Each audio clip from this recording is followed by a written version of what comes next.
Bonjour la famille. Jour 19. Nous bénissons Dieu pour tout ce moment qui nous garde, qui nous protège, qui nous accorde la grâce de nous retrouver encore ce matin pour reprendre nos activités de notre programme. Dieu nous fait grâce encore ce matin pour venir encore pendant ce moment de break. Et c'est un peu de combler quelques vides parce que nous sommes en train d'abord de consulter le Seigneur par rapport aux programmes qui vont continuer, que nous allons poursuivre. Mais pour l'instant, nous allons revenir d'abord parler des allégories, c'est-à-dire les paraboles du Seigneur. Amen. Car ces enseignements sont très importants pour notre foi. Elles consistent à nous édifier et à jouer à la vigilance parce que notre désir c'est d'hériter le royaume des cieux. Nous bénissons ce Dieu si merveilleux qui nous a aimés, qui nous a délégué son Fils, qui nous a porté son royaume, le royaume que nous avons perdu autrefois à cause de notre incrédulité, à cause de notre désobéissance. Mais par la grâce de celui qui nous a aimés, il nous a tendu sa main par la mort et la résurrection de Jésus et pour nous accorder la restauration divine. Ce matin, nous allons parler de tous ceux qui ont été appelés à hériter le royaume des cieux, c'est-à-dire leur conduite pendant qu'ils sont dans la terre des hommes, comment ils doivent se comporter, comment ils doivent marcher dans ce monde, quelles sont les références qui peuvent attester leur conduite afin de garantir l'éternité, car ces choses sont importantes. Nous allons méditer dans le livre de Matthieu, chapitre 5, versets 13 à 16. Le Seigneur nous dit ceci dans sa parole. Vous êtes le sel de la terre, mais si le sel perd sa saveur, à quoi la lui rendra-t-on? Il ne sert plus qu'à être jeté dehors et foulé aux pieds par les hommes. Vous êtes la lumière du monde. Une ville située sur une montagne ne peut être cachée. On n'allume pas une lampe pour la mettre sous le bois, mais on la met sur le chandelier et elle éclaire tous ceux qui sont dans sa maison. Que votre lumière luise ainsi devant les hommes afin qu'ils voient vos bonnes œuvres et qu'ils glorifient votre Père qui est dans les cieux. Parole du Seigneur. Amen. Et si le Seigneur nous parle d'une chose, nous sommes le sel du monde. Tous ceux qui sont appelés à hériter le royaume des cieux, qui vivent dans ce monde, sont le sel.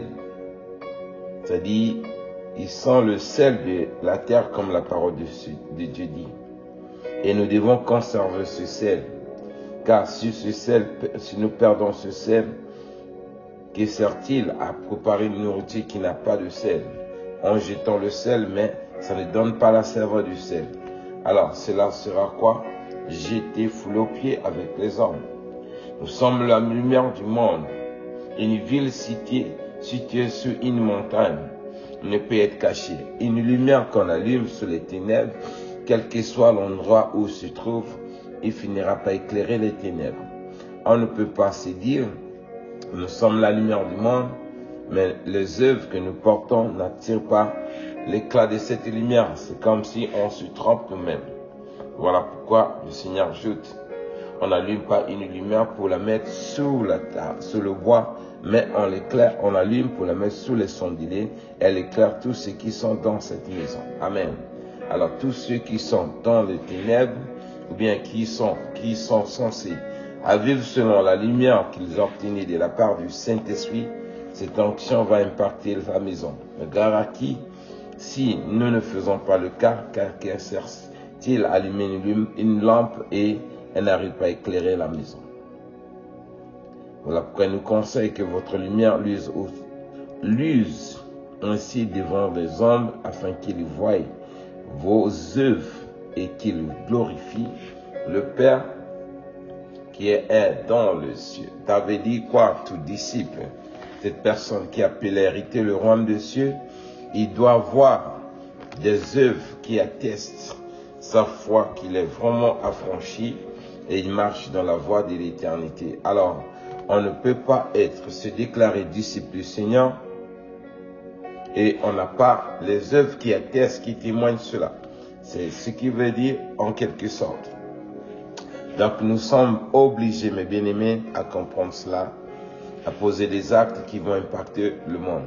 Mais que sert-il? Qu'arrive-t-il à ceux qui allument la lumière autour d'eux et les ténèbres ne refusent d'embraser cette lumière? Car le cas de Jérusalem, qui a connu la lumière du Seigneur, mais il a rejeté cette lumière. Le Seigneur n'a pas pu faire des prodiges autour de cette ville à cause de l'incrédulité. Car cela ne dépendra que de ceux-là qui ont du sur leur cœur. Car la lumière vise quand même celui qui est censé à comprendre l'importance de cette lumière et pourra que emboîter le pas suivre le témoignage de cette lumière. Mais si ce n'est pas le cas, ça n'engage que la personne. Mais pour celui qui est porteur de cette lumière, elle va continuer à allumer cette lumière autour de ceux qui l'accepteront afin qu'ils soient bénéficiaires de cette lumière. Parce que la parole du Seigneur est claire, mes bien-aimés. Quand nous voyons dans le royaume de cieux, il y a des règles que Dieu a établies. Nous devons marcher selon ces règles. C'est ça qui va engendrer une lumière autour de nos vies par rapport à notre communion avec notre Dieu. Car notre Dieu est lumière. Nous ne pourrons pas vivre pendant ces générations qui ne fait que s'enfoncer dans les ténèbres sans pourtant adhérer à la lumière que Dieu a portée au monde au travers la mort et la résurrection du Seigneur. Car autrefois le Seigneur disait ceci, écoutez bien, tous ceux qui ont donné leur vie au Seigneur sont devenus comme les offrandes en sacrifice d'action de grâce par rapport au prix que le Seigneur payait à la croix pour eux. Nous sommes des offrandes que Jésus doit présenter à Dieu. Mais ces offrandes doivent avoir la saveur que le Saint-Esprit donne afin qu'elles soient agréées, approuvées par notre Dieu. Autrefois, dans le livre de Lévitique, chapitre 2, le verset 13, le Seigneur nous dit, voici les instructions qu'il avait données, c'est-à-dire de verset 12 à 13. Lévitique, chapitre 2, verset 12 à 13. Le Seigneur nous dit ceci dans sa parole.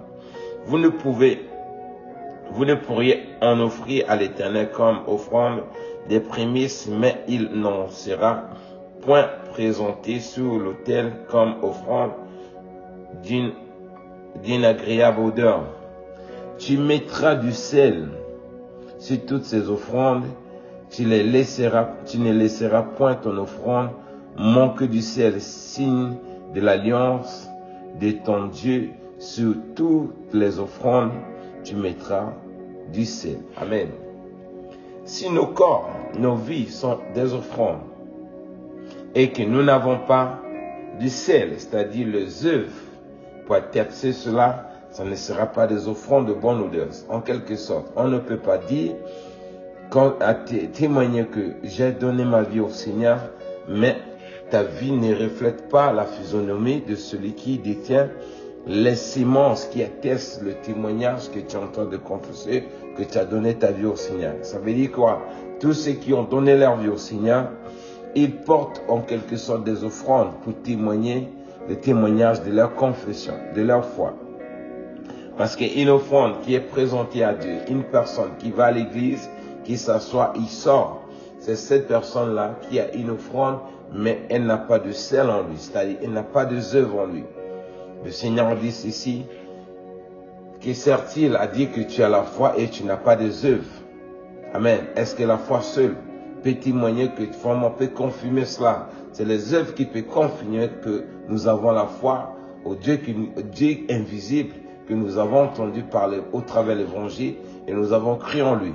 Et en pratiquant les œuvres qui attestent vraiment que nous croyons ce Dieu, cela peut approuver vraiment notre confession. Donc nous sommes censés, mes bien-aimés, à produire des fruits pour témoigner que nous sommes vraiment affranchis et nous sommes le sel du monde, nous sommes la lumière du monde. Alors, dans toujours Lévitique chapitre 2, le premier verset, ils disent quoi? Lorsque quelqu'un fera à l'Éternel une offrande ou un don, son offrande sera des fleurs de farine, il versera d'huile dessus et il ajoutera de l'onction. Alors, c'est toujours la même chose. Une personne qui vient poser un acte sur la direction du Saint-Esprit, cette offrande, si cet acte est accompagné par l'onction du Saint-Esprit, c'est ça qui va témoigner que vraiment Dieu est avec cette personne. Mais toute personne qui vient poser cet acte sans l'approbation du Saint-Esprit, c'est-à-dire qu'il manque l'huile, c'est comme tu le fais selon la chair. Une offrande qui n'a pas été touchée par le Saint-Esprit, pour que tu poses cet acte, elle est faite selon l'émotion de l'âme. Elle n'aura pas la saveur que Dieu pourra agréer. Mais si c'est le Saint-Esprit qui t'en a parlé dans ton cœur et tu as réagi en fonction de cela, tu pourras que voir les retombées de cet acte qui va témoigner que Dieu est avec cette personne. Dans le livre de Ésaïe, chapitre 42,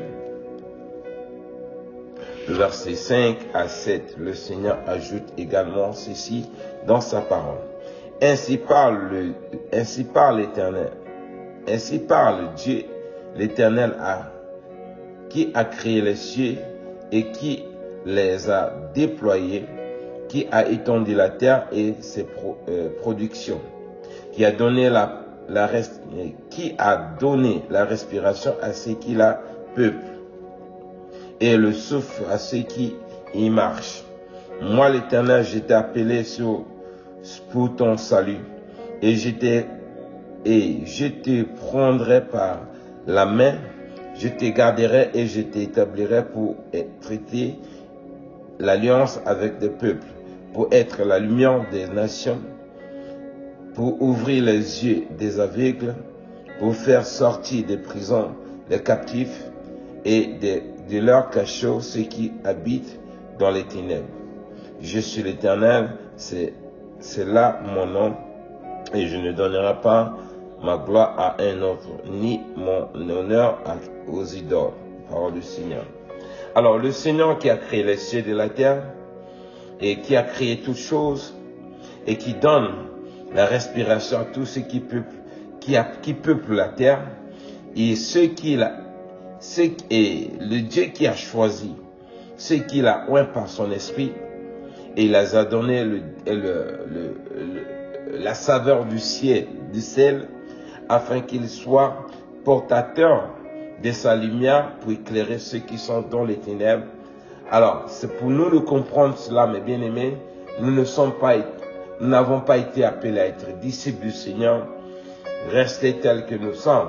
Nous sommes obligés à comprendre cela, à être transformés, à vivre selon le plan que Dieu, vivre selon l'agenda que Dieu a dessiné pour la vie de chacun de nous, afin d'ouvrir les yeux des aveugles et de faire sortir des prisons des captifs et de ceux qui sont sous le cachot des ténèbres. Amen. Alors tout cela ne pourra qu'arriver sur quoi? Lorsque nous sommes éclairés, lorsque nous sommes le sel du monde, lorsque nous sommes la lumière du monde. Et cette lumière, par les œuvres que nous faisons, elle pourra impacter les autres pour qu'ils soient vraiment bénéficiaires de la grâce que Dieu donne à ceux qui la oint par son esprit pour qu'ils soient ses disciples.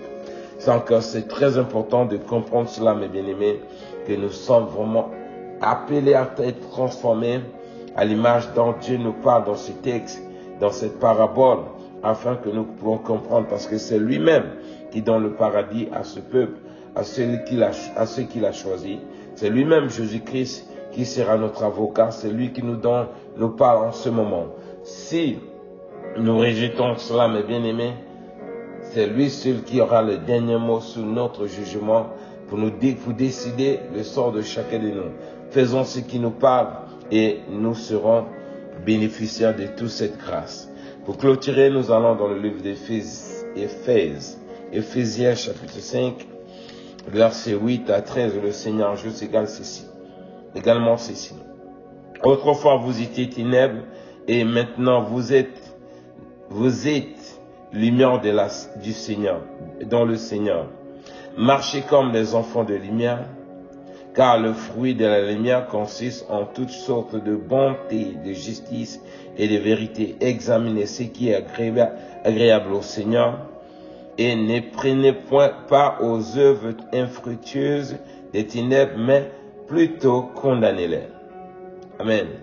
Car il est honteux de dire ce qu'ils font en secret, mais tout ce qui est condamné est manifesté par la lumière, car tout ce qui est manifesté est lumière.